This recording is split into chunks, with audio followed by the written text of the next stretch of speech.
The Eurocrat took to Twitter to hit out at the latest development in the curbing of free speech in Russia. 4 Russian billionaires and the country's state-owned oil firm have filed separate lawsuits against HarperCollins over its publishing of a book detailing the rise of President Vladimir Putin.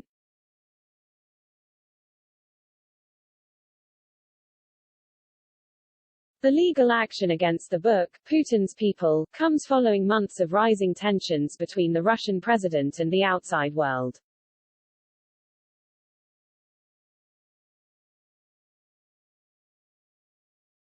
In early March, the EU joined the US in slapping sanctions on senior Russian officials in response to the poisoning attack and jailing of opposition leader Alexei Navalny.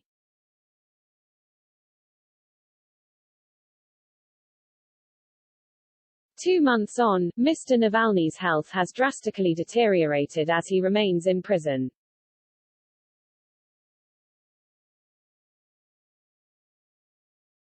A prominent critic of Mr. Putin, Mr. Navalny was jailed in February for old embezzlement charges and continues to enjoy a high level of support from the public.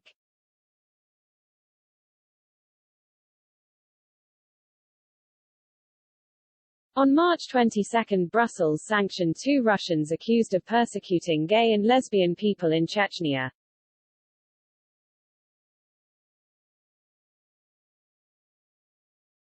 But Mr. Verhofstadt suggested the bloc's action did not go far enough as he called for a tougher response.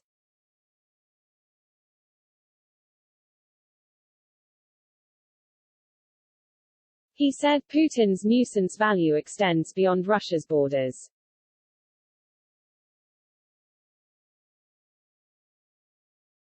He and his oligarch friends are not safe until free speech and critical media are silenced everywhere.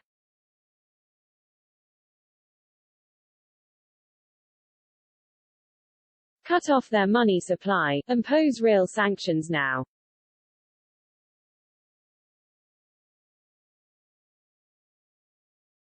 While his call was welcomed by some on social media, others pointed to double standards within the EU.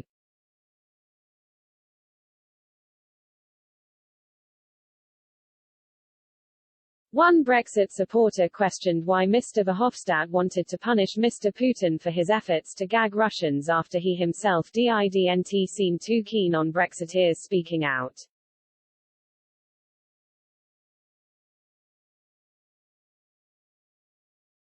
The person wrote, "Didn't the EU try to silence the free speech and free will of the British people who voted to leave the EU?"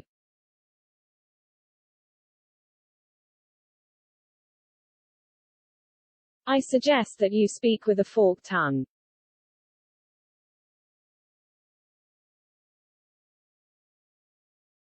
I also suggest the EU look inward before condemning others.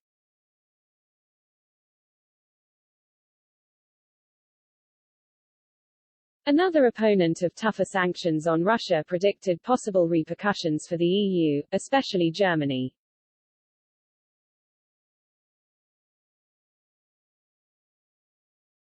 They said if the EU slaps more penalties on Moscow it could retaliate by cutting gas supplies to Europe.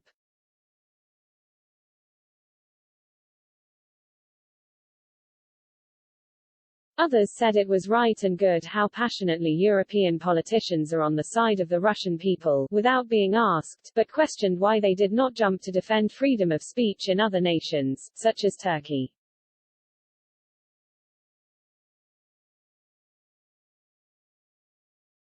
As the detention of Mr. Navalny continues, Russia's ambassador to Britain last month said he would not die in prison.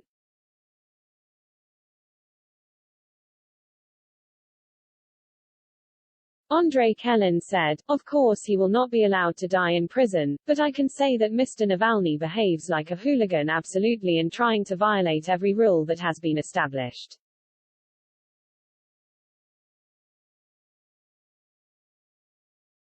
He added that Mr. Navalny was attempting to attract attention.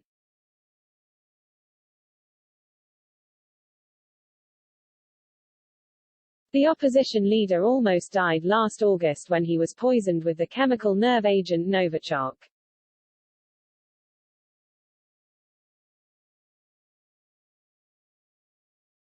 He accuses President Putin of ordering the poisoning, an accusation which the Kremlin denies.